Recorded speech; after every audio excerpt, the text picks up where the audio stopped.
mau apa. Makanya tergantung diri kita sendiri, itu yang mempengaruhinya. Yang kedua, nah, betul tidak nih? Kenapa banyak yang melakukan pelanggaran hukum atau tidak sadar bahwa dia sudah melanggar aturan? Yaitu latar belakang keluarga. Coba, ya mudah-mudahan tidak ada ya. Misalkan broken home, orang tuanya karena misalnya orang tuanya tidak ada, jauh, ada yang orang tua merantau kerjanya misalkan ke Arab Saudi, ke luar negeri dan sebagainya. Itu selalu dimanfaatkan oleh anak-anaknya. Nah, saya harap anak-anakku semuanya tidak seperti itu. Walaupun orang tua jauh, sudah tidak ada, sudah meninggal, kita hidup dengan misalkan nenek atau saudara, tetap perilaku kita harus sesuai dengan aturan yang ada. Kalau kata istilah Sunda mah lepas tigedogan ya. Jadi mungkin tidak ada orang tua, karena tidak ada orang tua, jauh dari orang tua, hidup seenaknya. Jangan seperti itu. Ini faktornya. Mudah-mudahan tidak ada yang broken home. Kalau broken heart ada. Nah, patah hati ayah. Janganlah ya, cari lagi saja. Jangan, jangan. Yang ketiga, apa yang faktor mempengaruhinya? Latar belakang masyarakat itu sendiri, pergaulan kita. Jadi hati-hati. Kalau kita bergaul, contoh seperti pepatah, kalau kita bergaul dengan pedagang yang menjual minyak wangi, pasti kita juga terbawa wangi alias harum. Lamun orang jualanana misalkan di pasar yang lauk asin, pasti bakal sengit lauk asin gitu. Kalau kita bergaul dengan orang-orang yang menyimpang, nanti stigmanya, capna atulahnya, dipandangnya orang-orang yang tidak benar. Tapi bukan berarti kita tidak boleh bergaul dengan orang-orang yang seperti itu. Kita harus, tapi jangan terbawa arus. Lebih baiknya kalian membawa orang-orang yang menyimpang itu ke jalan yang benar. Ihdinas siratal mustaqim ke nah gitu, ya. Bagusnya seperti itu. Tapi sulit, jarang. Sebaliknya justru ketika kita bersatu dengan lingkungan yang menyimpang, sok habawakeun nah gitu. Masalah rajin, datang ke sekolah, digeruan, dipanggil oleh temannya, "Wah, tong ke sekolah kita nongkrong," kabawa nongkrong. Sekarang kita balik nanti mah, orang atau teman yang suka ngajak nongkrong, ajak nongkrong di sekolah. Yang selalu ngajak main ke sana kemari, ajak mainnya ke sekolah, ke tempat-tempat yang bermanfaat. Nah ini, ya hati-hati. Bukan tidak boleh bergaul dengan orang seperti itu, boleh kenal, tapi jangan terbawa. Media massa apalagi sekarang medsos, wah luar biasa ya. Hati-hati sudah ada undang-undang Rino-nya, ITE, ya, undang-undang elektronik. Kalau kita menyebarkan berita hoax, hati-hati nanti ada hukumannya. Sudah banyak yang dipenjara karena menyebarkan berita-berita bohong. Nah ini, apalagi menghina, mencaci maki, membuat perselisihan di media massa atau media sosial, bahaya, jangan. Ini yang rentan ya, yang sensitif. Ketika punya Facebook, saya yakin punya Facebook nih semuanya. Punya Instagram atau media sosial yang lain, tolong pergunakan dengan bijak. Jangan membuat perselisihan konflik dengan sesama teman, sesama manusia, sesama yang lain lah. Kalau sudah terjadi konflik, yang rugi adalah diri kita sendiri. Jadi bijak, kita harus sadar setiap apa yang kita ketik di dalam medsos harus kita olah di dalam pikiran kita. Jangan dulu di-share. Setiap ucapan atau ketikan yang kita share itu berbahaya kalau menyinggung perasaan orang lain. Bisa-bisa dilaporkan melalui undang-undang ITE. Nah, ini ya. Dan juga misalnya karena kekangan sekolah atau lingkungan sosial yang tidak menentu. Insya Allah sekolah ini tidak ada pengekangan, demokratis, peserta didiknya insya Allah nyaman, karena SMK Al-Fatmah berbasis pondok pesantren. Jadi sudah disampaikan mungkin sebelumnya bahwa SMK Al-Fatmah ini merupakan yayasan di bawah yayasan pondok pesantren Al-Fatmah. Jadi insya Allah mudah-mudahan Bapak harapkan semuanya yang menjadi siswa di SMK Al-Fatmah bisa menjadi orang-orang yang sukses dunia dan akhirat gitu ya. yang sadar terhadap aturan negara dan juga sadar terhadap aturan agama. Itu yang paling penting. Nah ini, sudah 3. Yang terakhir, yaitu setelah kita bahas tadi sadar hukum itu apa, tugasnya sudah, indikatornya sudah, faktor yang mempengaruhi barusan sudah, dan yang terakhir, kumaha atuh Pak sekarang sikap apa saja yang sesuai dengan aturan. Nah, Bapak memberikan contoh hanya satu aja ini. Sikap yang sesuai dengan hukum. Pertama di lingkungan keluarga. Ada kedua di lingkungan sekolah nanti. Dan juga lingkungan masyarakat, terakhir di lingkungan negara. Nah, Bapak memberikan contoh di lingkungan keluarga saja. 3 lingkungannya nanti kalian cari tahu sendiri. Contoh lingkungan keluarga. Nah, 1, punya orang tua semuanya ya. Yang masih punya orang tua komplit dua-duanya alhamdulillah. Ketika masih ada, apa sikap kita yang sadar terhadap hukum? Patuhi setiap perintah orang tua, tentu yang positif. Dan saya yakin orang tua tidak akan memerintahkan ke hal-hal yang jelek atau yang negatif. Setiap perintah orang tua kita patuhi. Kita disuruh ibadah, segera ibadah. Sholat, disuruh makan, makanlah. Disuruh main, main. Disuruh belajar, belajar. Sesuai dengan waktu yang diterapkan di rumah. Waktunya main, ya main, keluarga. Waktu pulang ke rumah untuk belajar, belajar. Waktu bergaul di sekolah, di sekolah. Patuhi apa yang orang tua.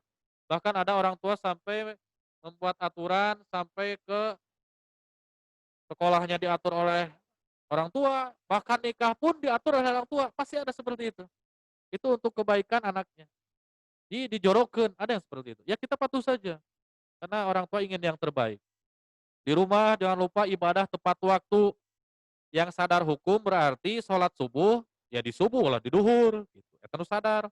Lamun nu teu sadar kumaha? Sholat naon? Sholat maghrib. Nah jam 12 beurang. Nah eta teu sadar. Berarti anu gelo. Nah, orang orang yang gila, orang yang tidak sadar itu dikecualikan oleh hukum. Jadi lamun kita melanggar hukum, tidak mau dituntut, di penjara, diberi sanksi, gelo we gitu. Ya, harus orang gila. Makanya jangan dekat-dekat dengan orang gila, oh bahaya, ya. Nah itu ibadah tepat waktu. Mudah-mudahan semuanya selalu beribadah. Sholat wajibnya, ditambah sholat sunatnya, mengajinya, karena kita nanti sekolah di berbasis pesantren, itu harus dilakukan. Jadi hablum minallahnya, hablum minannasnya seimbang. Yang ketiga, menghormati semua anggota keluarga. Tong parase wae, jangan terjadi konflik dengan kakak, dengan adik, dengan paman, ya, dengan lain sebagainya lah. Kita harus selalu bersilaturahmi dengan baik. Taat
Past you say everything was beautiful.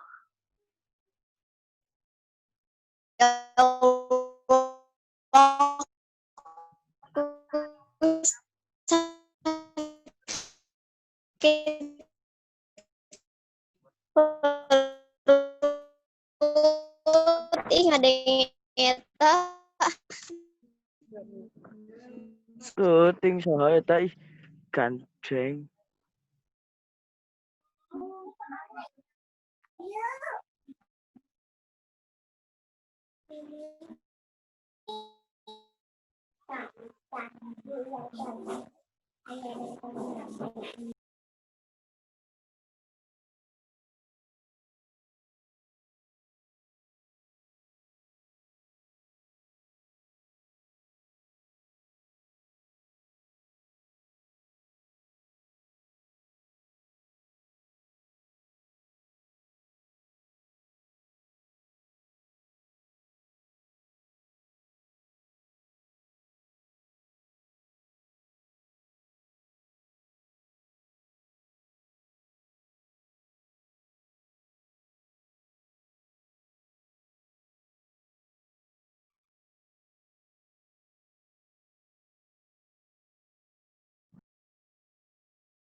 Bawa hand sanitizer. Nah, di sini pun sudah disediakan air mengalir dan sabun untuk cuci tangan, bukan untuk mandi, ya.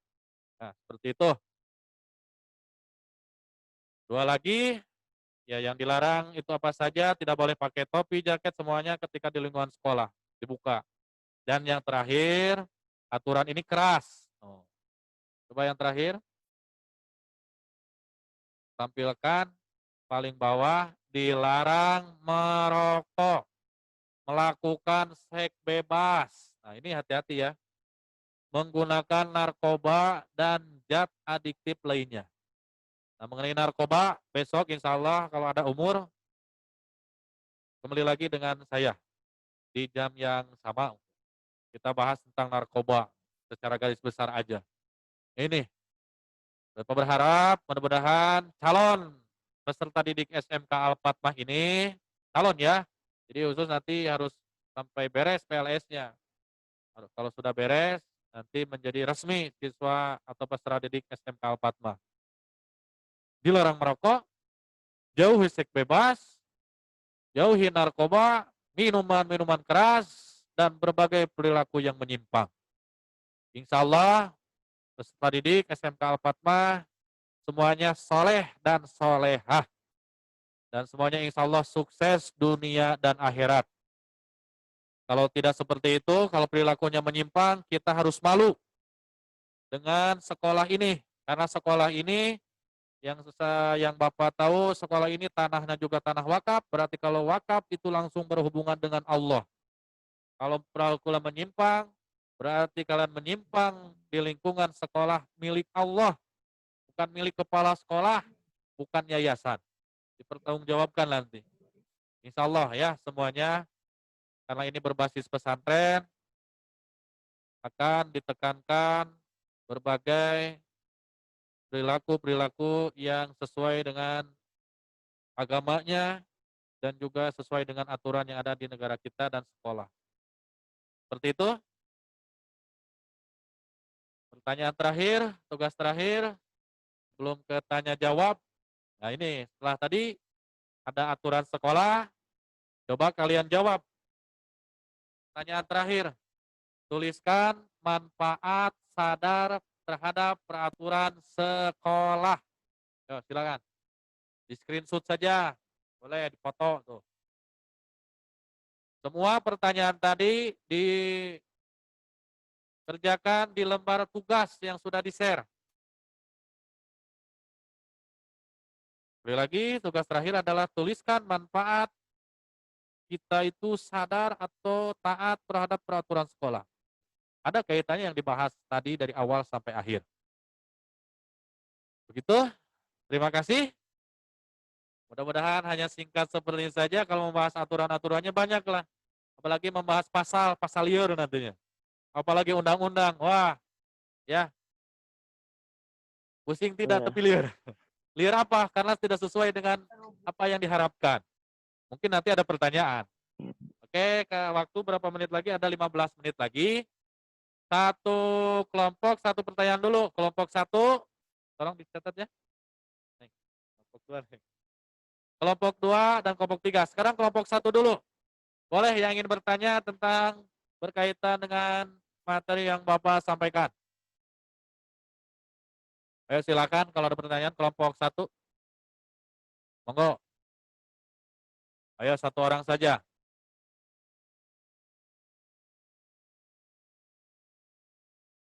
Kalau Kelompok 2, kelompok 2.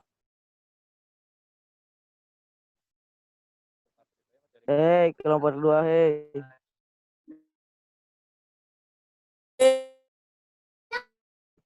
Kelompok 3, kelompok 3. Adidas kelompok 3. Ayo silakan kelompok 3 mana? Ini jaringannya ya. Satu orang saja yang bicaranya. Kalau banyakkan nanti nggak jelas.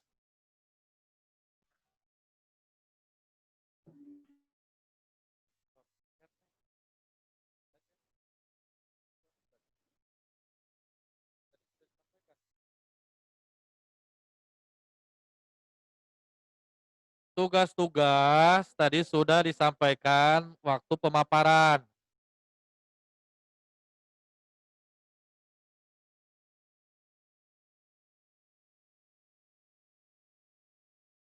Kelompok 3, 1, 2, ada pertanyaan silakan.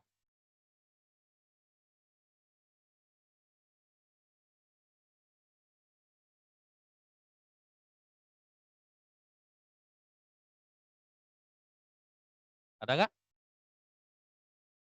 Tidak ada. Ayo silakan apa? Apa pertanyaannya silakan?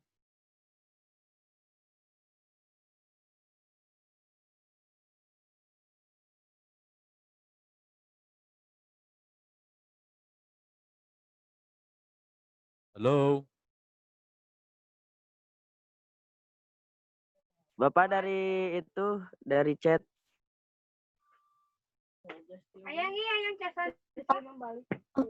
Kelompok berapa yang ngechat? Ngechat naon, ngechat tembok? Kelompok 3, Pak. Kan ya. Kelompok 3.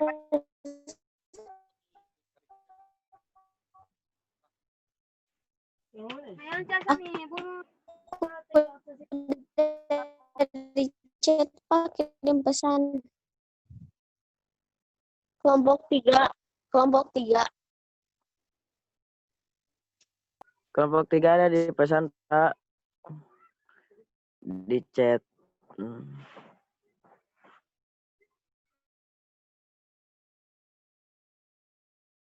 Nanti di-share aja PowerPoint-nya gitu.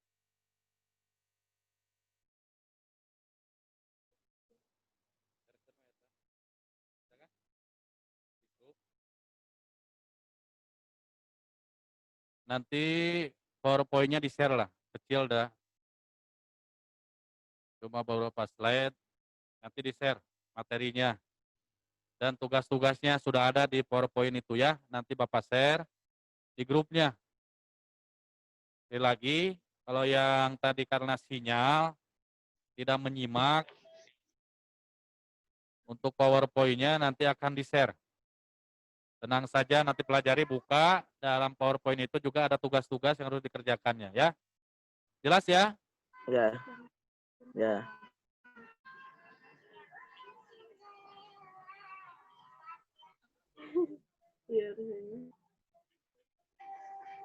Kalau tidak ada, mau Bapak tutup. Kita tutup dengan doa. Apa? Ayo.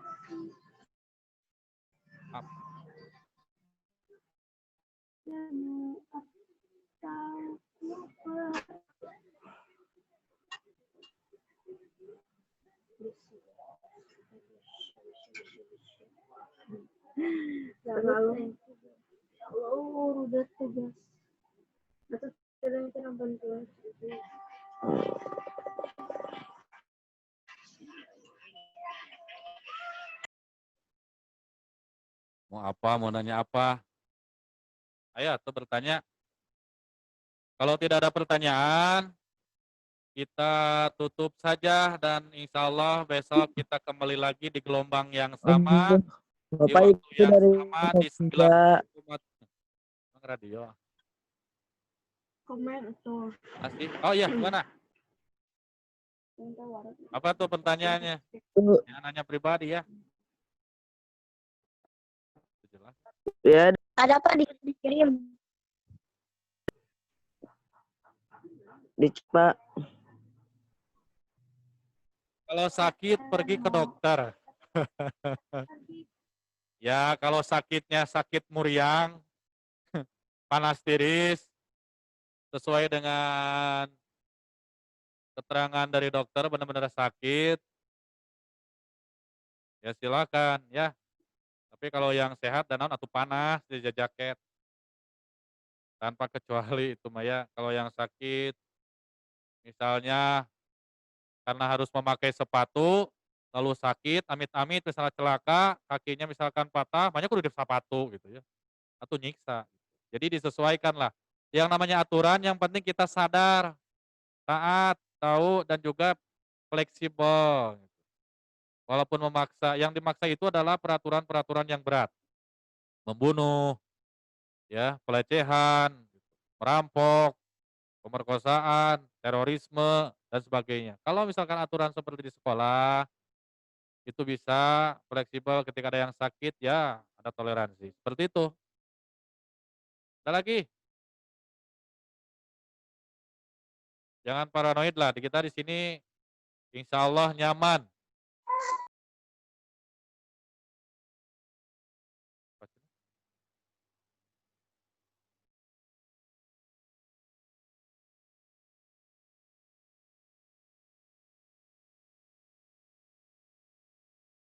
Ya, sudah ya. Ya Pak. Kalau sudah, kita tutup dengan doa, dengan mengucapkan hamdalah bersama-sama. Alhamdulillahirrabbilalamin. Mohon maaf ada kata-kata yang tidak berkenan. Insyaallah besok kita kembali lagi di waktu yang sama, di gelombang yang sama, di materi yang berbeda. Barakallahu laka wa baraka alika wa jama'a bainahuma fi khair. Wassalamualaikum warahmatullahi wabarakatuh. Waalaikumsalam warahmatullahi wabarakatuh Pak.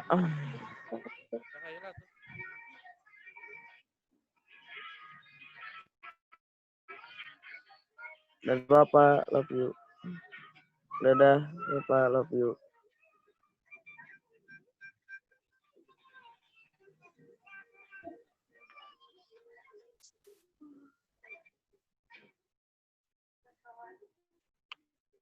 Din mana sih Din?